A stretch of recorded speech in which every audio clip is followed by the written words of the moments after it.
If you're a podcast host, listen up, this one's for you. My name is Allie Jackson. I'm the host of Finding Mr. Height, a dating and relationship podcast that I've been doing for 4 years now, sharing my positive and practical approach to dating that's built on my own life experience. And I wanted to share another experience that I've had, my secret behind monetizing my show. It's called Red Circle, and I was just telling my colleague about how much I love their platform. With Red Circle, not only am I getting a seamless hosting experience, but I also love the support I receive in ad sales. It's not just typical ad sales either. It's targeted opportunities based on my show and my life. And the platform is super simple. You just set your preferences and Red Circle matches you with sponsors that align with your show. You can vet every opportunity and their platform gives you great analytics. More recently too, my Red Circle team has brought me opportunities outside of my podcast on social media to really augment the podcast partnerships, bring them full circle. I just can't recommend them enough. If you want to give it a try, go to redcircle.com to get your free trial. That's redcircle.com for a free trial. The following podcast may contain discussions supported by science that may be considered dangerous to some listeners and conspiracy theorists. Discretion is advised. The 3 Down Greencast is brought to you by Lucky Bastard Distillers, Saskatchewan's premier distillery, and by the Pile of Bones Brewing Company, brewed in the heart of Regina. Welcome to the 3 Down Greencast. You are listening to the internet's only Key to the City of Hamilton podcast. I am Joel Gasson with John Fraser, as usual. And no, we did not receive a key to the City of Hamilton. Nor do I ever think we would. No, I can't imagine a world where we would, but we will get to what that is, what we're talking about there. That is a tease, as we like to call it. In the biz. We will talk about that. We'll also talk about the Riders' win over the BC Lions last week. Yeah, wow. We will sort of give our thoughts on the team overall, where they're at a third into the season. And once again, get the lawyers on the line. Zach Collaros is whining about getting hit while playing football. I mean, we all know that's going to lead to a whole bunch of listens on this episode, so there we go. I'm prepared to see the numbers spike as the lawyers listen and listen and listen and be as they prepare for my defamation lawsuit against Zach Collaros. Mm-hmm. Someone else who is now paying attention to numbers is my fine co-host of this program, Jonathan Q. Fraser. Yes. Because I have to congratulate you on achieving a new life status. You have powered up, leveled up in your real job, and you may now tell the people that we will no longer be plugging Ends Toyota on this podcast. And that is not a slight to Ends Toyota. I just don't work not in the slightest. And if they still want to give us money to include them, we will gladly do that. No, 100%. We are absolutely whores. Like, let's not pretend we aren't. If Justin Hunt calls me up and be like, John, we still need you to say nice things about Ends Toyota in your podcast, be like, all right, buddy, you know my rates. But no, and hopefully this also leads my new employer, Dodge City Auto, the big store on 8th Street, where I am it's now. The big store.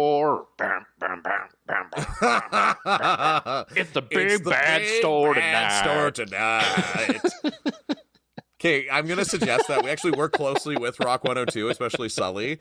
I think we're going to need, I'm going to need to see Sully in a onesie with the one, like, arm off and to call it the big bad store tonight. But yeah, I'm the new car manager at Dodge City. So everybody that's been bugging me that's like, hey, can you get me a deal? And I'm like, no, I'm just the finance bitch. Now I actually can. I am the sales manager. I am the numbers guy now. So if you're looking for a Chrysler, Dodge, Ram, Jeep product, I am your guy.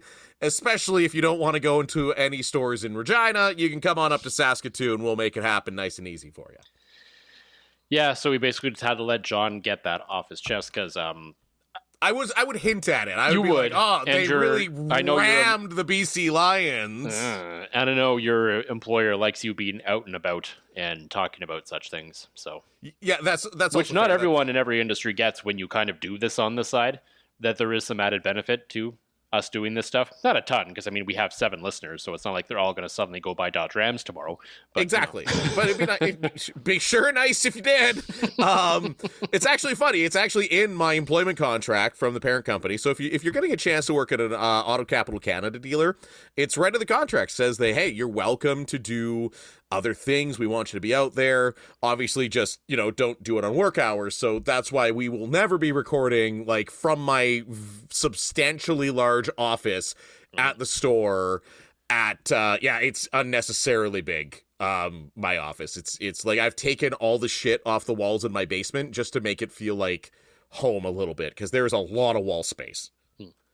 So, but yeah, no, we will not be recording from there. So that's too bad. Not really. We never did that previously, and that legitimately we've never done that, to be fair. No, like maybe if my house burned down and I needed someplace to record in the last second, then maybe. And it's not like we're on video, so no one would ever know, quite frankly. It's quite frankly true. No, if we were on video, though, we all know I'd be doing this from the cab of a brand new Dodge Ram. Yeah. Yeah. Or the back of a Chrysler minivan, because they're so spacious. There we go. I'm getting it in. I'm getting it all out. Getting it all. Or we could record at the top down in the Jeep Wrangler.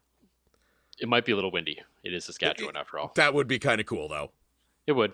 I mean, I guess for you, because our thing is, even when we end up in the same city together, we never record the podcast still. So no, we can't now. No, forever we just have to do this over the internet and never in person. I honestly think if we ever did this thing in person, it would just somehow come out weirder. It would. And actually, it's funny. It's funny you mentioned that, because when I was with Travis on Two and Out, we did one episode together at like Christmas. We were both in Lloydminster, and it was the weirdest thing ever.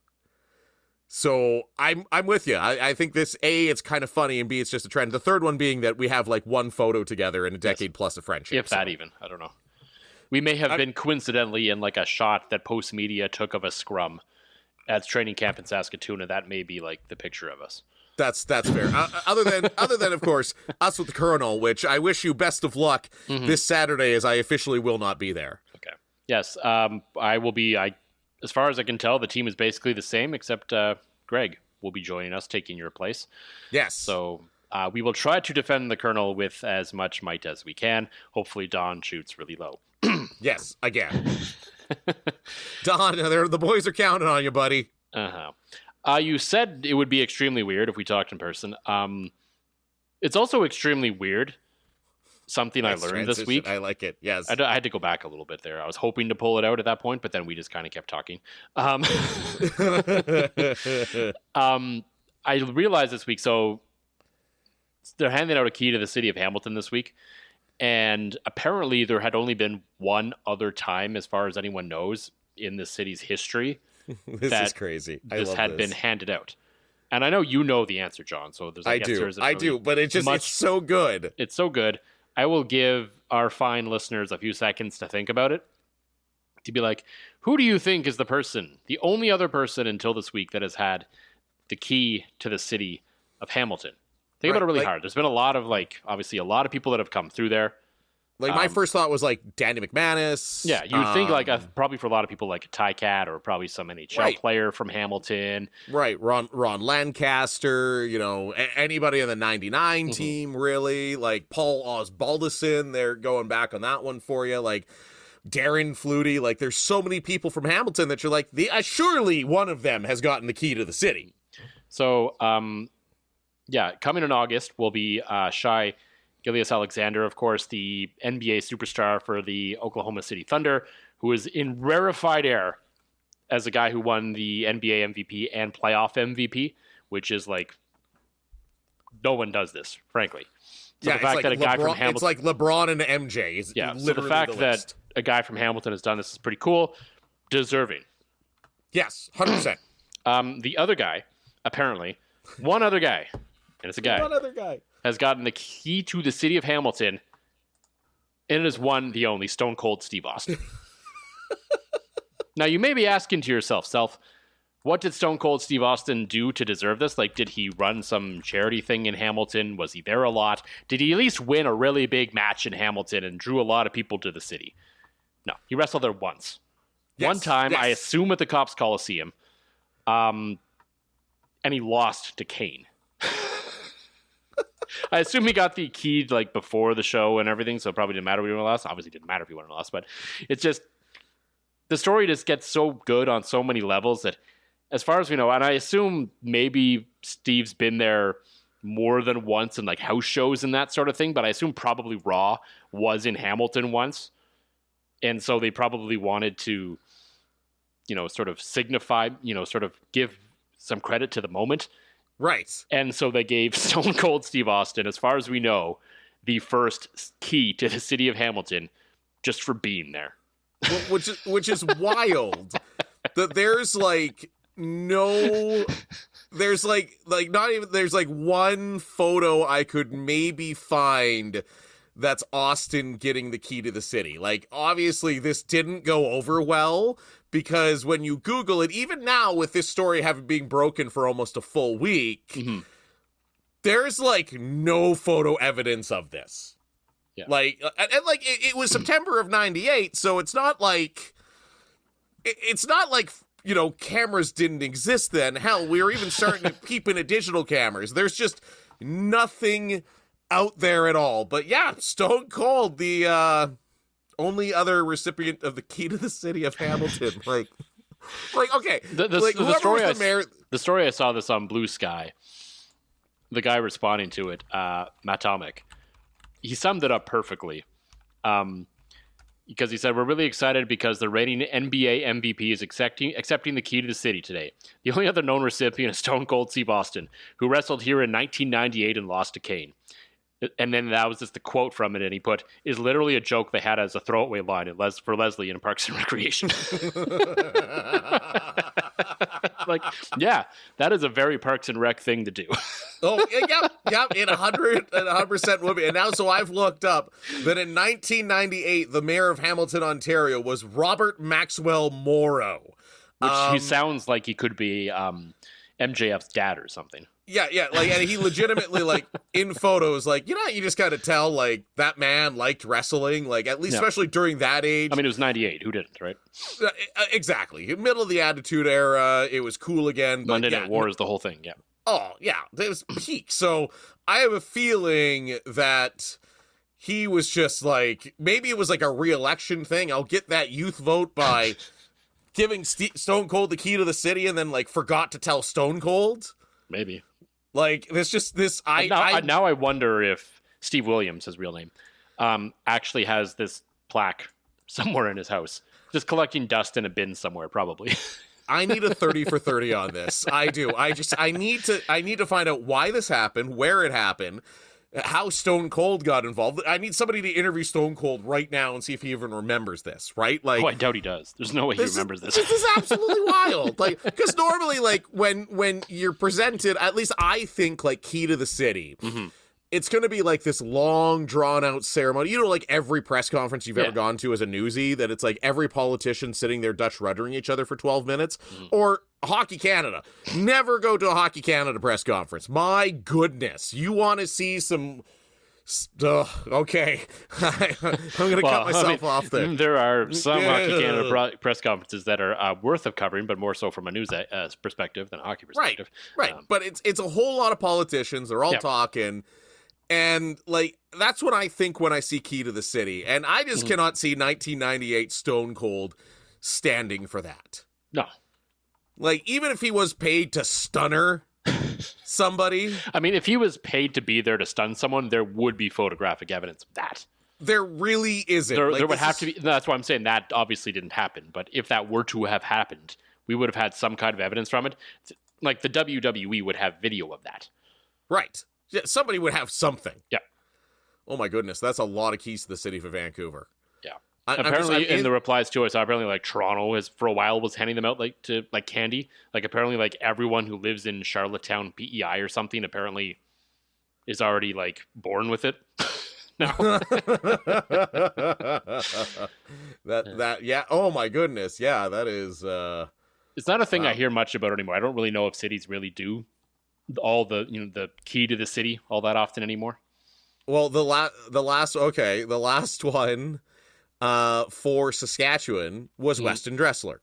Okay, that's fair. Given the key to Regina in 2014, right? So again, year after the 2013 Grey Cup, that makes sense. Kenny Shields, undated. June Kowalchuk, she's an opera singer. Yes, of course. The one. 1933 Al Ritchie, coach of the Regina Pats. Okay. and Malcolm Macbeth, president of the Weekly Newspapers Association. That's Regina, okay? Saskatoon went a little crazy for a bit during the Donny Atchison days. They gave it to Mike Weir. They went right shortly after the Dome Plan failed. They went out and they gave one to Mike Weir.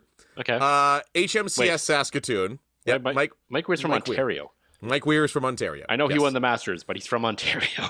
Anyway. Yes, he is very, and I can assure you, it was nowhere near the time he won the Masters because I was in like high school when Did he come to town to like maybe not play in, but sort of be part of the promotional tour for one of the PGA Tour Canada events at the time or something? I think that might have been it, actually. Yeah. That sounds like something that would have happened. Okay, you're going to love this. The Google AI overview. I just Googled Mike Weir, Saskatoon. Oh, no, this is fantastic. Mike Weir, the Canadian golfer, is not directly associated with Saskatoon. Wow, you don't say. He visited Saskatoon to raise funds for the Children's Hospital, though. So that's they feel that. Okay, there's at least some kind of connection that you could justify having this ceremony. Okay, 100%. So HMCS Saskatoon got the key to the city. So the Navy base got the key to the city. Okay. Okay, cool. Just 6 months before that, Elizabeth II. She needed that one for sure. 100%. Shouldn't she got one from the Queen City, not Saskatoon? It would also make more sense. Mm-hmm. Katrina LeMaidon, that one, Kate, like nail on the head. Yep. She is from here, Olympic speed skater. Okay, I get that one. Before that, it was 1955, where Bob Hope, famously born in London, England, in 1955 was given the key to the city of Saskatoon, and the first one, the Saskatchewan Elks Association. So, that's, I think Stone Cold is somehow less weird than about 90% of those. Pretty close, yeah. Like Dressler, I get. LeMaidon, I get. Yep. Like the Al Ritchie, I get. Past that. See, I always thought, I thought as a kid growing up, when you were presented the key to the city, you got like a key to every door in like the city. Right. So you're just like knocking. Hey, come on, hey, I'm sleeping here tonight. I got the keys to the city. I'm Mike Weir. Just sitting at home, and all of a sudden, Mike Weir walks in your front door. Yeah. Oh, hey, they gave me the keys to this place. Now get out. I got my green jackets to display. Yeah. But that is, that is quite. That is quite a trip that I honestly didn't expect us to go on when we started this conversation. No. We there is a history of Saskatchewan keys to the city. That might be the most tangent of all tangents you and I have ever gone on. But I feel like. I feel like we got there. I'm now so fascinated in these. Oh, did you know Winnipeg had only given out one before the year 2002? No, because I'm not a tracker of these things. It's hard to believe I know, but I'm not a tracker of these things. I am now. But one other claim to fame for Chris Jericho. Okay. He got the key to the city in 2004, 4 full years. Oh, pardon me, this was 98. So Stone Cold got a key to a Canadian city before Chris Jericho. Yeah, okay. I can see that, though. I now want to do a deep dive on this. I can see that, though, because, I mean, Chris Jericho didn't get popular, really, like, WWE. Like, he was in WCW, but he was kind of a mid-card kind of guy that no one really thought about all that much unless you really watched WCW. So it's when he moved to WWE, which was kind of just before 2000 is when it really took off, right? So the Stone Cold thing would have already happened. I'm sorry. I thought I wanted to move on, but then I saw Calgary's list. It's the most unhinged thing I've ever seen in my life. No, you don't say. Okay. Okay. Vladimir Putin. Oh, Jesus. Did Danielle Smith just hand that one out? No, in 2002, everybody attending the G8, Tony Blair, Vlad Putin, George W. Bush, all got it. In 2003, Dr. Phil, good Lord. Dave Bautista has the key to this, like wrestler Dave Bautista. Wrestler Dave Bautista. Okay. Ozzy Osbourne. Fair. I'll give him that one, yeah. Tommy Chong. Okay. William Shatner. That one makes sense. All of these people must have appeared at the Stampede or something at one point. It has to be like Oprah Winfrey, Kevin Costner, and the last inductee for Calgary to be given a key to the city is Trooper in 2015. I'm surprised Trooper doesn't have one in Saskatchewan. Yes, so am I. Like, that is like Kenny Shields of Street Heart does, though. Wait, Bret Hart doesn't have one? That is yes. Thank you for putting that together. That is the biggest woof. Dave How do you not have Bautista Bret Hart has on one. there? Like, potentially the most world famous Calgarian-ish area. You named a fucking hockey team after him. Well, he kind of bought into the team and did it, but yes. Doesn't matter. They still kept that name. When he got out, they still kept that name, right? Yeah. And I will give kudos to Edmonton for doing something right. The only person to receive the key to the city of Edmonton and its history, Wayne Gretzky. Which should probably be revoked now. Being honest. You're not wrong. You are not. Take it out of his hands, give it to Connor McDavid. Yeah. Well, now you know somebody's gonna listen to this and they're gonna give it to McJesus. Hopefully. Well, maybe they got to make him win a cup first. It's been bad luck. He'll get one. They'll get it. That's a spicy take. That Connor McDavid will eventually win a Stanley Cup? No, I don't think that's spicy. In Edmonton? Sure, why not? Not a chance he wins one in Edmonton. They've been close, so I mean. Not a chance. Not a chance he wins one in Edmonton because he's leaving next year. Okay, we'll see. We'll go with that. We will also discuss whether the Saskatchewan Roughriders have a chance at a Grey Cup this year. As we are almost 20 minutes into this thing, and we're finally almost getting to the point of this episode. Not brought to you by Dodge City, the big store. God. The big... Unless they want it to be, then it can be. If they really want to sponsor this tremendous content of the last 20 minutes, they're more than welcome to.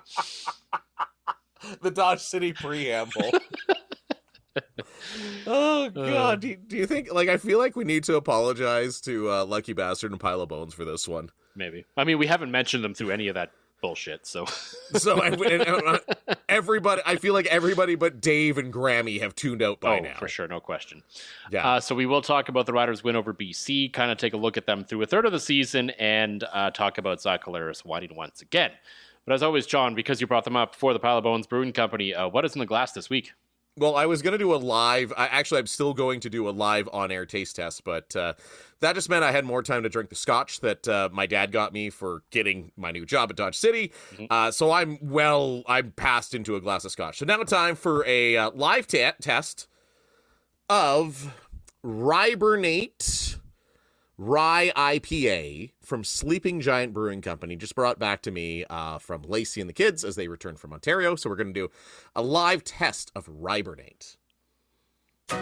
Shop the Sherwin-Williams July Summer Sale and get 30% off paints and stains July 18th through the 28th. With prices starting at $34.29, it's the perfect time to transform your space with color. Whether you're looking to revamp your interior or exterior, we have you covered with bold hues, soothing neutrals, and everything in between. Visit your neighborhood Sherwin-Williams store or shop the sale online. Delivery available on qualifying orders. Click the banner to learn more. Retail sales only. Some exclusions apply. See store for details.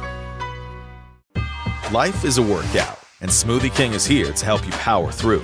Whether you're crushing morning miles or sprinting through back-to-back meetings, give your body the energy, protein, and power it needs to help you conquer your goals. Only at Smoothie King. The anticipation. It's like a hoppy winter, and I'm really on board with it. Great for the middle of July. It's kind of cold in my basement. It is. I know it that. Really is. It is. But it does get chilly down there, no question. Yeah. So the Rybernate is quite good. I find sometimes the winter beers, they don't have the same like hoppy punch that I like, but it's got a nice blend of spices, amber, and of course, really nice IPA taste. And that's even after waiting the entire 20-minute preamble. Yeah, we were letting it warm up a little bit, so the flavors really came out. Actually, you know what? It is perfect drinking temperature. That's why we rambled on for so long. How about you, Gas? What's in the glass? For me, I teased you with this one last week. It is between us talking, not on the podcast, obviously. Yes. The Living and Dine in Central Standard Time by Multinational. Yes. It's the one with the boat on the front of it. It is one of their world famous NEPAs. And it's not a juice bomb. It's a little hoppier than some of their other ones, which is enjoyable. I love all NEPAs. Like I am that typical craft beer nerd who likes New England IPAs. I'm not afraid to admit it. I don't care what you think. If you think they're a dumb fad or not, they are delicious, and Multinational makes really, really good ones. and they're not going anywhere away because, again, they've kind of caught on. Mm-hmm. They do very well, and I notice at my real job, they tend to move faster than any other multinational product, so I always add a few extra flats to my order. You know, when they're coming in. Jackie Chan has a key to the city of Toronto. Yeah. I'm fully down the rabbit hole. I'm sorry. Okay, I'm closing that tab. We can start a new segment next week saying, "Did you know this person had a key to a city?" Yes, we can. We can start doing that. A little weekly segment about someone in Canada with a really weird key to the city. Yeah. Okay, done. It is decided. It is decided. The Saskatchewan Roughriders decidedly beat the BC Lions. Oh yeah. Last week by a score. I know it sounds. You all know by now. I'm not surprising anyone with the score of this game, 33-27. If you are, sorry, it was a blowout, even though it wasn't. It was an interesting football game. Yes. I don't really know what to make fully of it. They came out, the Riders were hot. They looked good. They took a pretty good lead. And then they did Rider things and kind of played with their food a little bit and let the BC Lions just kind of hang around until it kind of got close at the end. But I was sitting there watching this. I was like, I was never in a spot where I thought, oh, they're going to blow this. But right.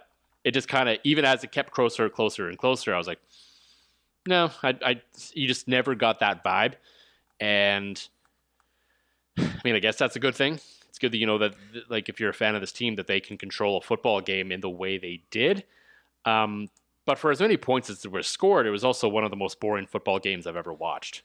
Yeah, it was like they went up early. They went up quick. They went up early. And you're right, Gas. Like, they were playing so well. And it's not that BC was playing atrociously. I mean, Nathan Rourke was okay. Like, we know that they're going to go as far as Nathan Rourke takes them. And he wasn't. And, like, full disclosure, I thought Nathan Rourke was going to come in there and do what VA did to the Riders the week before. Like we've seen Zach Collaros do to the Riders a bunch of times too. Oh, he's an elite quarterback. He's going to come in and pick the zone defense apart. And just didn't happen. No, and the difference being too, I think the Riders' ability to actually run the ball this week. Yeah. Right? You know, AJ Olette getting 72 yards, Tommy Stevens like 20 yards, and Kadeem Carey. I'm glad I have not seen the hit. Yep. You know it's bad when they like don't show it coming back from replay. Well, they showed it coming back from break, but from like a very far behind angle where all you really saw was, he got hit. Beyond that, they were like, we're not showing you anything else. I'm like, good. Yeah. Because before they cut to break, you saw Carey lying on the ground, and I was like, something's not where it's supposed to be. I'm not entirely sure what. I don't want like a jigsaw puzzle. I don't want to see this, and even live when the hit happened, I was like, I don't want to see this replay. Well, and you knew it was bad because they dumped a commercial like instant. Yeah. Like you knew that the stretcher, the cart, somebody was coming on. Well, the wildest thing is then they had him like one hop off the field. They're like, what? Where's the cart? What are we doing here, boys? Like, right. Like, isn't that what the cart is for? Like, again, maybe I've heard from some guys that are in such shock after devastating injuries like that they just like get up and basically their body's on autopilot, right? But maybe. But even at that, he had 12 yards. So you're looking, put it all together, over 100 yards rushing. And to me, that's the difference. If you can stop the Riders' run, you know what Trevor Harris is going to be. And not that is a bad thing. I'm not saying, but you know that you're going to see a high completion percentage, not a lot of deep shots. There were a couple in this game, but if you eliminate the run, the Riders are going to look really bad. BC was unable to do that. You're right. I thought the defense played way better. It's good to see that they took that Calgary loss, that much like this, that Calgary loss shows better on the scoreboard than it does, you know, if you actually watch the game. Mm-hmm. So it's good to see they actually were able to improve upon that, because I was a little worried. I was thinking the same thing. Nathan Rourke, zone defense, elite quarterback, can do that thing, but everybody stepped up, did their jobs, and this one to me was never really in doubt after the first quarter. No, it was a professional outing by a professional team, which I think is sort of the way we talked about them the week before, but in a positive manner, right? Like against Calgary, they needed they needed a little extra juice to try and get over the hump after everything that happened the day before. This week, everything was normal, business-like approach. Yep. It came out and it worked. Yeah, and that has been this team for the better part of the last 2 seasons under Corey Mace, and it's working. It's one of those things that makes me wonder if it'll work come playoff time, or work maybe when somebody makes you bleed your own blood early, because this team, especially this defense, has been getting off to gangbuster starts early on, and that is going to regress to the mean at some point. Well, it already has, and we might as well just move into it now. Jump into it, yeah. We're now a third of the way into the season. The Riders will play the Edmonton Elks on Friday night, the pre-game to the Stadnick Invitational on Saturday, of course. And it's an interesting spot this team is in. This is kind of one of those points of the year. There's kind of like the halfway point, or kind of 2 big sort of milestones within a season where you start to try and get a grasp of what a team is. Yes. And where they are. And I think the best way to describe the Saskatchewan Roughriders right now is they're basically the same as last year. And that's okay. But I think for a team that had Grey Cup aspirations, and still has Grey Cup aspirations, and to be clear, despite everything I'm about to say, very well could still win the Grey Cup. There is a lot of runway left here. A lot of things can change in the Canadian Football League over 2/3 of a season. There's absolutely no question about that. The last 2 Grey Cup champs were dog shit at the halfway point of the last year, right? So a lot can happen, to be clear. But I'm not sure at this point right now if we can sit here and say that the Saskatchewan Roughriders are a better football team than they were last year, and are clearly on the path to winning a Grey Cup. Because I have some questions that they need to answer. I think, number one, you brought up the defense. They're fine. They're playing well. They do what they've been doing. The problem is, and this was bound to happen, we're seeing the volume of turnovers that you created last year that helped them be the team they were is obviously regressing to the mean a little bit. As you mentioned, we knew it would. There's no way we knew that was be going sustainable. to happen. Yeah. So on the flip side, where would the sort of difference maker be? And we thought, with bringing Micah Johnson back, bringing in a Mike Rose, these sorts of things, we expected the defensive line to maybe carry more of the load this year, and we haven't quite seen that yet. Mm-hmm. Like, the defensive line's been fine. Like, obviously, Carney's been really good. Some of these other guys have been really good, and they've been getting some pressure, but I don't know if it's been a consistent enough amount of pressure to really give the defense, a better shot, because we know how their zone defense plays, and it's going to require a defensive line causing more havoc this year than they did last year, I think, to create the turnovers and sort of make the big plays that they need to make. Well, you can't just let experienced quarterbacks sit in the pocket against his own defense. You need that pressure. You need it to come, whether you're going to start blitzing more, whether you're going to start disguising it, or just straight from defensive line play. Right now it's looking like they're probably going to have to beat the Calgary Stampeders and the Winnipeg Blue Bombers, or at least one of them, to get to the Grey Cup. Yes. And we know Winnipeg knows how to beat this team. And clearly now Calgary knows how to beat this team. So how do they adjust and how do they figure that out, especially on defense, is going to be sort of the big question mark as to whether they actually ultimately achieve their goal this year or not. More of my questions actually lay with the offense, because I think the defense is fine. They'll be good enough for them to win. Yeah. And again, turnovers are not a sustainable stat. No, they're not. They're not at all. Like, they're to me, a turnover, unless it's like a fumble, a strip sack, something like that, is often created by a poor decision making by the other quarterback. Whether that's because they're being pressured, or whether they're just not very good at playing professional football. You see the throw go the wrong way. Guys get underthrown, guys get overthrown. That guys trying too much, and that leads to turnovers. I think you're right. The defense is fine.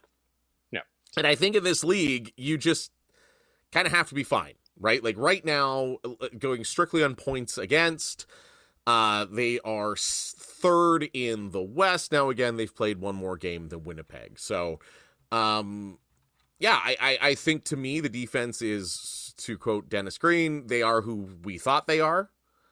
But you're right. The offense, to me, although trudging along and looking good, like very good at moments, and actually right now, second in the West Division, third in the league in points for, is where most of my questions lay. Yeah. And we've had our questions about Trevor Harris before. Like, you and I have been open about our thought on whether he is a guy that can truly pull this team out of the fire in a game when something is going wrong, which is bound to happen at some point in a key moment. Right. He is the model quarterback. Yep. If you go up 7-0 in the first quarter. Yeah. That is there's nobody else, I would dare say, in professional football you want more than Trevor Harris right now. If your team is playing well, you go up early, 7-0, 10-0, good night, ball game, it's done. That offense is not falling apart. Yeah, because he rarely turns the ball over. You know, all the things that coaches like to see these days, he does. Yes. But that's not really the main point here. Like, it is obviously still a point and it'll remain a point until he proves otherwise. I'm a little worried about his arm, to be perfectly honest with you. Yeah, it doesn't, and I know the broadcast didn't make much of it, but you can tell when he's going deep, there's a little bit something missing off of it. Yeah, and like most of the deeps are okay because like he's throwing the big arc, and you don't necessarily really need a cannon for that. The old Russell Wilson moon ball, right? Yeah, for me, my concern is sort of those intermediate ones where sometimes you need to power one through there. Yeah. And we haven't really seen break a guy's hands like Brett Favre used to. We haven't really seen it in the last couple of weeks. No. And there was one over the middle against Calgary. I forget exactly when that kind of stood out, but even we noted during that game, it was like his throws aren't that strong. So that's something to kind of keep an eye on. And also, like, to the point that Trevor Harris coming into this game, and Peter Klein, our colleague on 3 Down Nation, brought up the stat that Trevor Harris was 9th in sort of depth of field for completions for coming into last week. So the fact is they're not pushing the ball down the field all that deep. They did a little bit more against BC, but which I loved, by the way. Yeah. So they got to keep that up and they got to keep it going. But I do have concerns about where his arm is at. The upside to that is if there is an issue there, it seems Trevor Harris is aware of it enough that he's throwing sort of a softer ball in still the safer spot. He's not trying to be the gunslinger still and hammer it into spots that he can't do it anymore. Like there was that throw Nathan Rourke made to the corner of the end zone. Oh, that was beautiful. And I was I don't think Trevor can make that throw anymore at this point. No. And I said that to you. So I think that's a concern. And just the general malaise of the offense at times where, they're still going silent for a quarter. Basically you can count on them not scoring a point in a quarter of any game. And it just feels like they're not attacking as much as they did last year. Like last year, especially early on, we saw them like over the middle. Like there was a good, let's say 12-yard average. I don't know the exact number, but it felt like they were pushing the ball down the field. Yes. When they were passing. And I'm just not noticing that this year as much. And I don't know if that's because of Trevor Harris or if that's Mark Mueller switching things up and doing things differently or what the case is. But this all just kind of, again, leads to the grand picture of, I think the Riders are still a good team. I think they are still in the mix. I don't know if they've really improved, and I don't know if you can really put them at the top in terms of Grey Cup contenders right now. I would agree with all those points, and especially because you're going to have such a tough path through the West. Yeah. Right? Like, to me, everything we've just said about Saskatchewan, you can basically say about anybody in the East. I don't think anybody in the East has gotten better. I think Hamilton has. I look at the Hamilton Ticats right now, and my colleagues don't seem to agree with me at 3 Down Nation, but for the last few weeks I keep putting them number 2 in our power rankings. I think they are that team right now in the East. Yeah. I think if this team is going to be the 18-wheeler that falls off the cliff like they were in the middle of last season, it won't be because of the defense. It'll be because of the offense, right? You can, next time you're watching a Rider game, watch Trevor, and you're going to see a very cerebral guy. I don't know if he's banged up. I don't know if Jake Mayer was so much worse than anybody thought. And I was even like, I think Mayer's okay. He, kind of pushed Bo Levi out of a job. And then you look at what Calgary's doing with Vernon Adams back there. They're going, oh, okay, that all might have been Jake's fault. Like, I know we were kind of blaming Craig, but again, it's the old chicken before the egg situation. So I do think this year, though, and I say this as someone that watches, again, all of Winnipeg's games all the time, I would say they're better than Winnipeg this year. I don't know. I think Winnipeg got a tough go against Calgary the last couple of weeks. I think Winnipeg's offense has actually gotten better without Buck Pierce. Yeah, but so guys are falling off the map. That's the problem. Like, I was having this discussion with my friend Mike. We went for beers the other night, and it's the pieces as Winnipeg ages. The key pieces are going to continue to miss games. Of course. And if everybody's in the lineup, you're right. They can go Death Star mode. But the problem is when you're relying on so many old bodies, or a guy like Dalton Schoen who's seemingly made of glass, like, I don't know. And I look at that Saskatchewan receiving core and I'm like, well, maybe they're better. And, Winnipeg's been able to just, basically put anybody in at running back and have success. But for all the shit we give Zach Collaros and his inability to come up when it matters, in the regular season, you basically can't beat Zach Collaros unless you're Vernon Adams this year, or Bo Levi, I guess. But I don't know. Watching both of these teams, I think Saskatchewan's defense is better than Winnipeg, and I think fully healthy head-to-head, yeah, Winnipeg's, their offense is way better, but I don't see a world where that old-ass Winnipeg team is any better than Saskatchewan. It'll come down to what it looks like at the end of the year. I think Winnipeg, the process of what's going on in Winnipeg, to me, makes sense.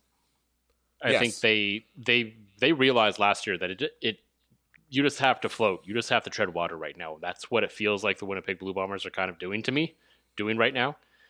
And we'll see in the back half of the year if they turn it on again or not. Well, and I think the capability is right there to do it again. And we all know Winnipeg's biggest edge, because Brett Lowther has looked shaky this year. As he always does before late August. But again, Winnipeg's got our boy. Yeah, for sure. They do. Boy who just played his 100th game. By the way, speaking of milestones, there you go. Sergio Castillo. 100th game in the league. Let's go, buddy. A guy who may have had his 100th wine. And not glass of wine. No. This week, he's probably had more than that, I would assume, would be Blue Bombers quarterback Zach Collaros. The aforementioned Mr. Collaros. Yes. We all saw last week he took a big hit against the Calgary Stampeders. He took a traditional wrestling spear, not a spear with the helmet, not like a football spear like we would talk about. If it was a football spear, then I would understand where we were going with this. Right. Instead, you got Goldberg. You got somebody that walked up and gave you the old spear and broke you in half. Yeah. So he missed the end of that game, not necessarily because of the hit itself, but just sort of the aftermath of it, because his head bonked off the turf. Yeah. And with him, as soon as that happens, he's done. You don't. Yes, you do as not. It should be. You do not risk it. You do not risk putting Zach Collaros back in that game, especially in July. Yeah, by all accounts, he's going to be okay. He appeared on the Blue Bomber podcast. He was at practice. He's going to play apparently. The interesting thing was he was obviously, of course, available after practice, and he's again asked about the hit. Fair question. Absolutely. He should be asked about it. Yes. And he is free to answer it any way he wishes, we appreciate that about him. But he is again complaining because he got hit. And he's talking about how he thought it was light and it should have been a penalty. When I have no idea how or in what world that is, especially in the same week when Ottawa Redblacks quarterback Drew Brown got decapitated on the field. With what was legitimately what they called the grade 2 roughing the passer call, and something that should be looked at potentially as being kicked out of the game going forward. I think there's no question about that. Drew Brown, his reaction to the hit was, well, that's football. It happens. Yeah. Well, and I know we've all moved kind of past that mentality with brain injuries and stuff like that, but in today's day and age, the quarterbacks are more protected than ever, as they should be. Yeah. Right? They are the game. In today's day and age, if you've got, the second Zach hit the turf, somebody in command center, you've got one of the officials on their fancy-ass headsets going, okay, tell me if that's late. Right? Because that is the way the CFL officiating is set up, that to protect the quarterbacks and protect our players, if somebody's hit, we're taking a look at it at that second. Mm-hmm. There doesn't need to be a challenge. There doesn't need to be a review. It is just, we're taking a look at it. And third, Mike O'Shea stands up for his guys. Yep. I didn't hear anything from Mike on that front this week. In the article, 3downnation.com, late or not, I didn't think we were going to win a challenge is the quote from Mike O'Shea. That's as close as from Mike you're going to get to saying it wasn't a Bentley. Exactly, because Mike, you've seen before, Mike O'Shea has thrown the flag for his guys on challenges he knew he was going to lose. I mean, right? Wade Miller didn't even appear in the Winnipeg Free Press complaining this time. I don't know. Has he been on the coaches? Has he been on with our boy DT at all? Or I don't think so. No. So I think I would have. I haven't been following it, but I assume someone would have told us, or I would have heard of it by now if Wade Miller had said something about this. Right. I just think it becomes the boy that cried wolf. Mm. Right? There comes a time that you are going to get hit. It's going to be marginal and you're going to want to speak up, but because you're speaking up over what was a clean hit with an unfortunate consequence and a coach who knows this is a game in July, it doesn't matter if I win, I need my quarterback ready for November. Jason Moss. Yeah, there you go. Right? Right? There's a veteran coach pulling his guy out with a history of concussions going, yeah, no, you're not playing this one for the rest of the game. So it comes off as soft. It's the boy that cried wolf, because there is going to be a time, I'm sure, and probably this season, that Zach's going to get hit. It's going to be worth bitching. And when he bitches, nobody's going to listen. If you're a podcast host, listen up, this one's for you. My name is Allie Jackson. I'm the host of Finding Mr. Height, a dating and relationship podcast that I've been doing for 4 years now, sharing my positive and practical approach to dating that's built on my own life experience. And I wanted to share another experience that I've had, my secret behind monetizing my show. It's called Red Circle, and I was just telling my colleague about how much I love their platform. With Red Circle, not only am I getting a seamless hosting experience, but I also love the support I receive in ad sales. It's not just typical ad sales either. It's targeted opportunities based on my show and my life. And the platform is super simple. You just set your preferences and Red Circle matches you with sponsors that align with your show. You can vet every opportunity and their platform gives you great analytics. More recently too, my Red Circle team has brought me opportunities outside of my podcast on social media to really augment the podcast partnerships, bring them full circle. I just can't recommend them enough. If you want to give it a try, go to redcircle.com to get your free trial. That's redcircle.com for a free trial.